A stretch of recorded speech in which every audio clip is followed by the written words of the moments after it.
Hi guys, today I'm here with an oily skin diaries video. I'm going to be testing out the latest release from L'Oreal. It is the Infallible Total Cover Foundation. They now have the Pro Matte, which I have reviewed and I will link to down below, the Pro Glow, and now this guy. So let's go ahead and get started. This foundation is quite new, so you may have to look a little extra hard to track it down. A lot of the time, new products are up high, down low, on an end aisle, on their own display. So I found mine at Walmart when I was home over Christmas, so I've had some time to test this out. This is not like a brand new first impressions. I asked you guys on Twitter actually if you'd rather a first impressions or if you would rather me test it out, and then I can give you a little bit more of an in-depth review. So here we are. I purchased mine for $16.99 is what I got it for at Walmart. I saw it at another drugstore for $18, another one for $19. That's here in Canada. In the United States, it seems to retail anywhere from about $12 to $15, which is about the average price for any of the Infallible foundations. This one, you get a full fluid ounce in here, which is the average size for any foundation. It does, however, come in a different package than the other two. I would just prefer see it in the other one, even though it's still a squeezy tube, which I like.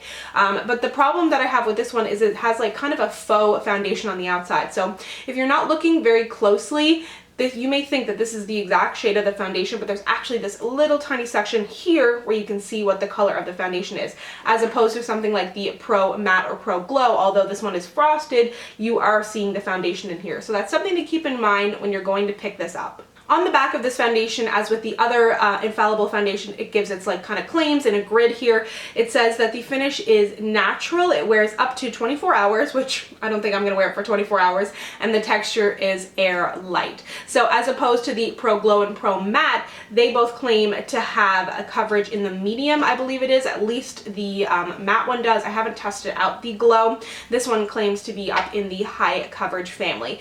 For shades, I'm wearing this in the shade 310 Classic Tan. I was trying to track down 309. I could not find it anywhere, but I'm an NC42, NC43 at MAC.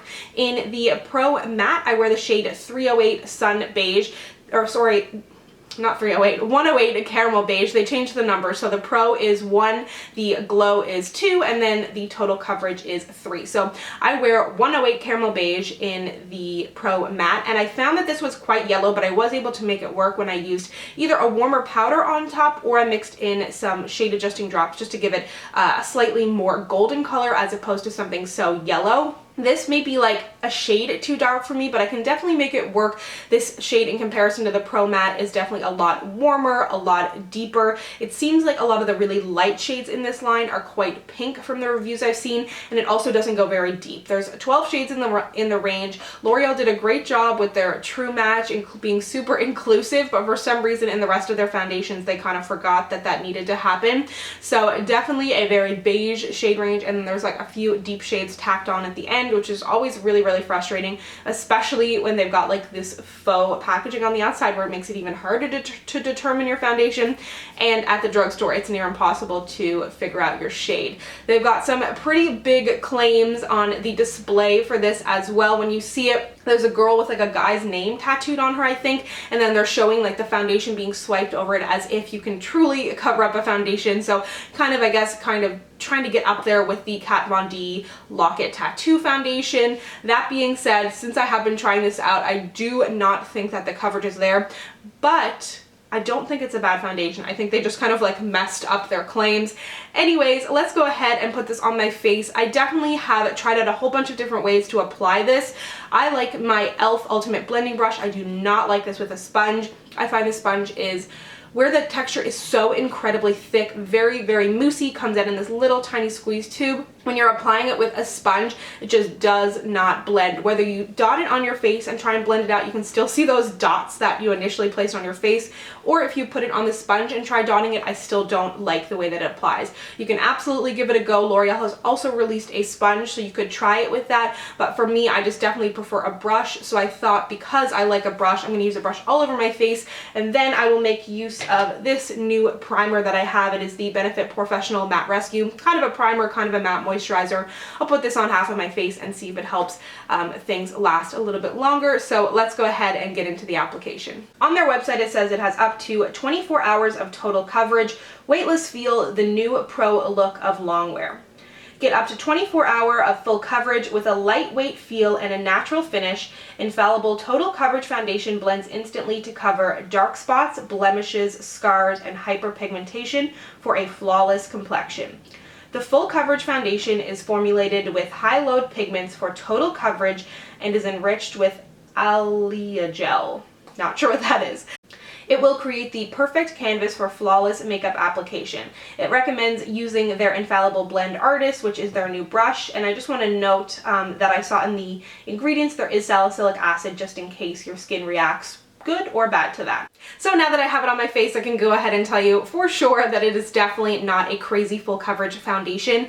That being said, I do like the finish on my skin. There were days when I tried this out that I actually didn't wear powder, which is pretty unheard of for me because I have quite oily skin, but it does dry down and does allow you to apply powders on top of it, like a bronzer, blush, highlight, that kind of thing. So if you have normal skin, you probably will not need to powder, maybe even a combination, depending on how oily your oily sections are. If you do have dry skin, however, I don't think you're gonna like this. It does not glide on super seamlessly. I think it will catch on dry patches, and it does have the ability to get quite patchy in application. I like to like kind of stipple it on my face and then blend it in, but you do need to really look at your face and make sure there's no patchiness in there because it kind of can just like sneak up on you, and in the right angle or the wrong angle, you can see quite a bit of patchiness in there. I'm gonna go ahead and apply the rest of my makeup now. I've got the primer on this half of my face, and I don't feel like right now it has done much, but we will see how that holds up throughout the day. So I'm going to do the rest of my makeup and then we'll get into the flash photo test.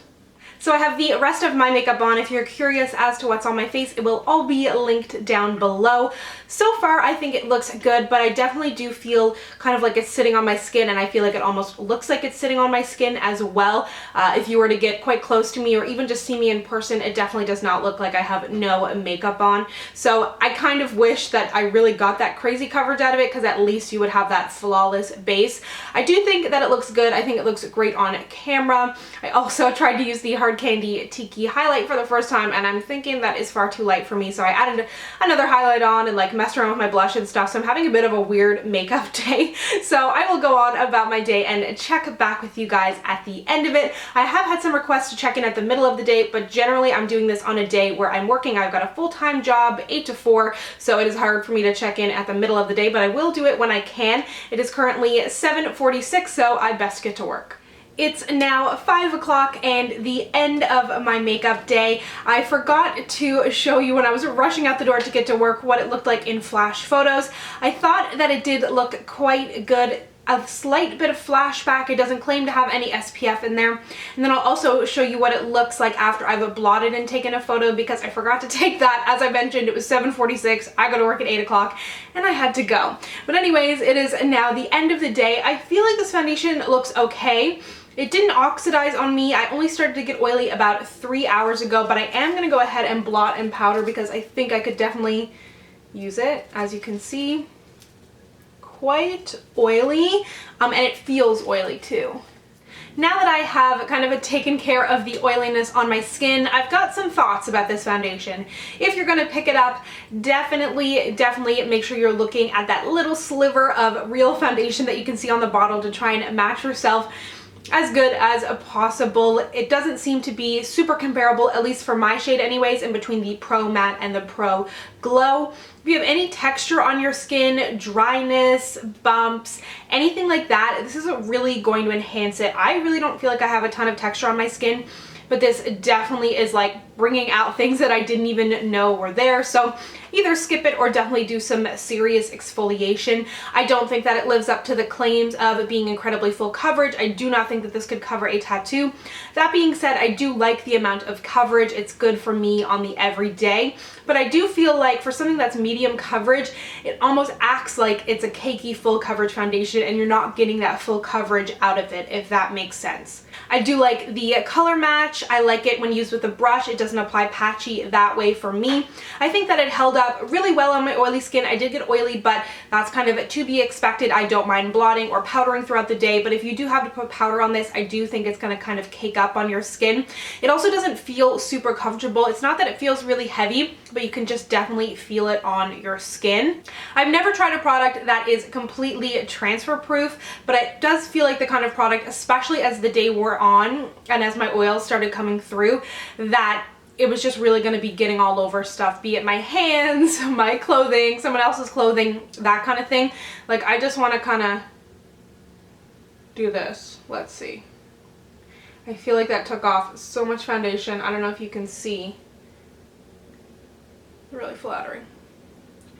I don't know. I've never tried this with another foundation, but it just feels like it's there. It doesn't feel incredibly heavy, but it's like you can definitely tell that you're wearing foundation. You can feel it yourself and other people can tell themselves. So I'm not going to say that this is like my favorite foundation ever. I definitely would prefer the L'Oreal Pro Matte for me personally. It has some good qualities, it had some bad qualities, so it kind of just depends on what you're looking for in a foundation. But if you're looking for my recommendation and you have oily skin, I would personally recommend the L'Oreal Pro Matte, and I think that that gives great coverage. And if you're looking for something super full coverage, you can always use the Pro Matte with a concealer underneath, or the Revlon Color Stay Milani Conceal and Perfect will also give you quite high coverage. Thank you so much for watching. Be sure to let me know down below what foundation reviews you would like to see next. If you'd like to connect with me, you can find me on Instagram, Twitter, and Snapchat at SamanthaJaneYT, and I'll see you guys next time. Bye!